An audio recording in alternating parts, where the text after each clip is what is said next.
समता, स्वतंत्रता, बंधुता और न्याय के मार्ग पर आगे बढ़ूंगा।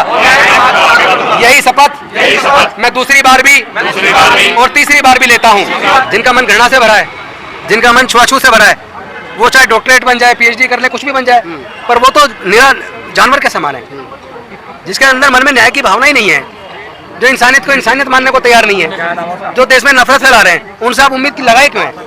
मैं इस बात से बेहद खुश हूँ। मैं ये नहीं मानूंगा कि वो सभी दही जमा के बैठने। अगर आप सही से देखें, अब बहुत सारे लोग खुल के बोलने लगे हैं, लोगों के अंदर बोलने की ताकत आने लगी है, लोग अब खुल के अपने समाज के हक अधिकार की बात करने लगे हैं, संसद के अंदर भी, संसद के बाहर भी। तो आप ऐसे लोगों को बढ़ावा दीजिए जो खुल के बोल रहे हैं, और ऐसे लोगों को बायकॉट करने का भी संदेश दीजिए जो बाबा साहब के संविधान से उन कुर्सियों को पाते हैं और वहां जाके गूंगे भरे बनकर बैठ जाते हैं।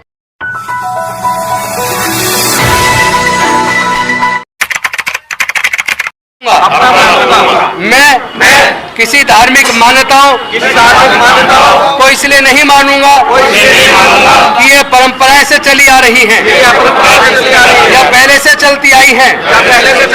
मैं वैज्ञानिक दृष्टिकोण अपनाऊंगा और भारत को मजबूत करने में, भारत के संविधान को मजबूत करने में, भारत के तिरंगे के प्रति समर्पित होते हुए समता, स्वतंत्रता, बंधुता और न्याय के मार्ग पर आगे बढ़ूंगा। यही शपथ मैं दूसरी बार भी और तीसरी बार भी लेता हूं। देश के 90% लोगों को पढ़ने लिखने पर और व्यापार करने पर, संपत्ति रखने पर जिसने बंदिश रखी, जिसने 90% लोगों को हजारों साल तक अमानवीय जीवन जीने के लिए मजबूर किया, ऐसी व्यवस्था को दोबारा से हम देश में कायम नहीं होने देंगे। भारत का संविधान बदलने वालों को हम लोग बदल देंगे। आप कह रहे हैं कि भारत के संविधान को बदलने वाले के लोगों को हम बदल देंगे, लेकिन जो लोग संवैधानिक राइट्स मिलने के बाद में उच्च पदों पर पहुंचे, मुख्यमंत्री बने, मिनिस्टर बने, अनंत कुमार हेगड़े का बयान हो, चाहे अभी विवेक देवराय का बयान हो, उनके बयानों के बावजूद भी उन लोगों की तरफ से अभी तक कोई प्रतिक्रिया नहीं है। क्या खामोशी है, क्या डर है? प्रतिक्रिया इसलिए नहीं है, जितने भी ऐसे लोग हैं वो गुलाम हैं, और दूसरी बात बीजेपी सत्ता में आई एक एजेंडे के साथ है।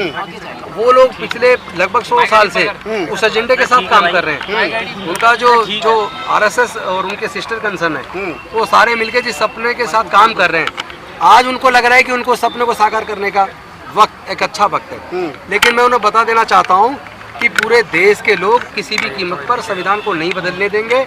समता, स्वतंत्रता, बंधुता, न्याय पर आधारित संविधान को बदलकर जो मनुस्मृति को लागू करने की इनकी मंशा है, ये किसी कीमत पर कामयाब नहीं होगी। भारत विविधता का देश है, किसी एक धर्म के मानने वाले लोगों का देश नहीं है। यहाँ तो हर 50 किलोमीटर भाषा और संस्कृति बदल जाती है। ऐसा देश जो 562 रियासतों में बटा था, जिसको भारत के संविधान ने एक कर दिया, अगर संविधान बदलने की बात हुई तो समझ लीजिए कि भारत शायद एकजुट नहीं रह पाएगा, और हम किसी भी कीमत पर ऐसी ताकतों को कामयाब नहीं होने देंगे। जिस संविधान की वजह से 131 सांसद और 1044 से ज़्यादा विधायक पूरे देश भर में चुन करके आते हैं, 1044 विधायक और 131 सांसद मुंह में दही जमाए बैठे हैं, क्या कारण है? कुर्सी जाने का खतरा है। जब संविधान ही बदल जाएगा तो कुर्सी तो वैसे भी नहीं बचनी है। निश्चित तौर पे उनको खतरा है, लेकिन मैं इस बात की मुझे खुशी है, जब से हमने दम दीक्षा का प्रोग्राम किया और जब से हम मंत्री के पद पर रहते हुए लगातार समाज के मुद्दों पर लड़ते आए, खुल के बोलते आए, उसका आज परिणाम आने लगा है। मैं इस बात से बेहद खुश हूँ। मैं ये नहीं मानूंगा कि वो सभी दही जमा के बैठने। अगर आप सही से देखें, अब बहुत सारे लोग खुल के बोलने लगे हैं, लोगों के अंदर बोलने की ताकत आने लगी है, लोग अब खुल के अपने समाज के हक अधिकार की बात करने लगे हैं, संसद के अंदर भी, संसद के बाहर भी। तो आप ऐसे लोगों को बढ़ावा दीजिए जो खुल के बोल रहे हैं, और ऐसे लोगों को बायकॉट करने का भी संदेश दीजिए जो बाबा साहब के संविधान से उन कुर्सियों को पाते हैं और वहां जाके गूंगे बहरे बनकर बैठ जाते हैं।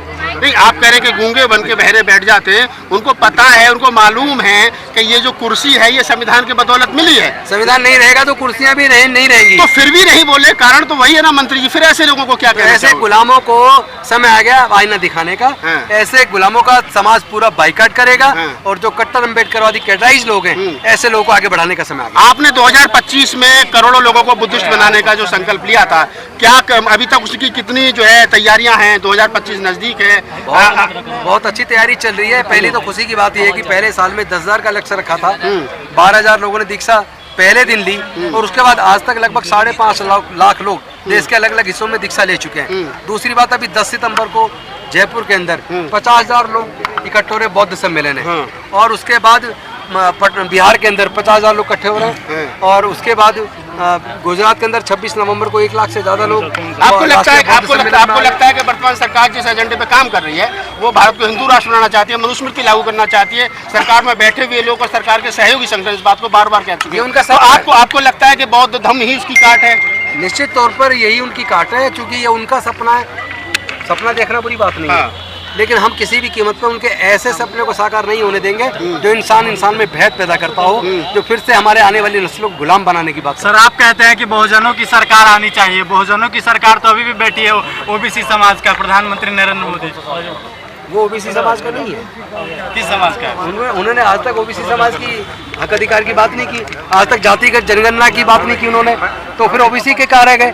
जो सामाजिक न्याय की बात न करे, मैं चाहता हूं ऐसी पार्टियों को बिल्कुल इस वक्त बायकॉट करने का समय जो सामाजिक न्याय के सिद्धांत के खिलाफ हो। 24 में कह रहा है कि नया संविधान लाने जा रहे हैं हम, और संविधान तैयार है। वो उनकी सरकार जाने वाली है, 200 से नीचे सीट आएंगी उनकी, तो जो सत्ता में जब जाने वाली है तो वैसे में सपने देखते हैं, उससे कोई फर्क नहीं पड़ता। आखिरी सवाल वोट कहीं भी दो पड़ेगा हमको, ये कह रहा है वोट कहीं भी दो। ये उनका सपना है और उनका डर भी है, ये उनका डर है। डर का है सर? उनका डर है, उनको लगता है कि शायद दावे से कह रहे हैं। दावे से कहना तो सामने आ जाए, दावे से तो कर्नाटक में भी कह रहे थे, वो कहाँ गया वो दावा तो अभी देख लेना, अभी दो 4-5 राज्यों का चुनाव, उसमें देख लेना, दावा सामने आ जाएगा। सर, लगातार संविधान की प्रतियां भी जली हैं और अब संविधान को बिल्कुल खत्म करने की बात चल रही है, और उसके बाद देशद्रोह का मुकदमा दर्ज नहीं होता उन लोगों पर। देखिए, जब सरकार खुद संरक्षण दे ऐसे लोगों को, तो फिर ऐसे लोगों पर मुकदमा दर्ज होने का सवाल नहीं उठता, उनकी गिरफ्तारी का सवाल नहीं उठता। इसलिए पूरे देश के लोग एकजुट हो गए 2024 में जवाब देने के लिए, इन्हें सत्ता से हटाने के लिए, ताकि ऐसे देशद्रोहियों को जेल में डाल सके। एक पत्रकार ना, एक प्रोफेसर का है कि चमार जो होते हैं वो सिर्फ जूता पॉलिश करने के लिए होते हैं, वो बड़े पदों पर बैठने के लिए नहीं होते हैं। अब पढ़े लिखे लोग भी इस भाषा का इस्तेमाल कर रहे हैं।